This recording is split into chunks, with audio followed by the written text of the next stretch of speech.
guys, oh. Hindi ko alam kung anong ibon yan. Hindi ko rin makita kung nasaan. Gahatid ako kay Colette. Ang ibon yan, guys.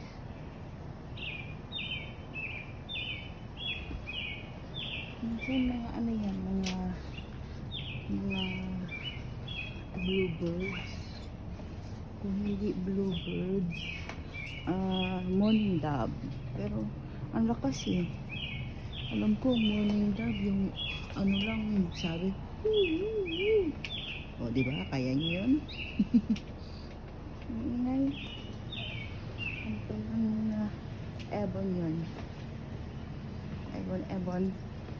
Ay nawala, nadinig ako. Ayan guys, kapagpalang araw sa inyo dyan, gabi. Alam kong gabi pa lang ng Lunes, kami ay Monday morning. Lumipad na sila. Nag-iibigan yung mga ibon. Yan guys, thank you. Maraming salamat po sa inyong tangkilik. Mga patuso ko. Ayan na naman sila. Tignan nga natin. Marites tayo. Wala madilim pa kasi eh. Kaya ayan guys. Happy morning, happy evening.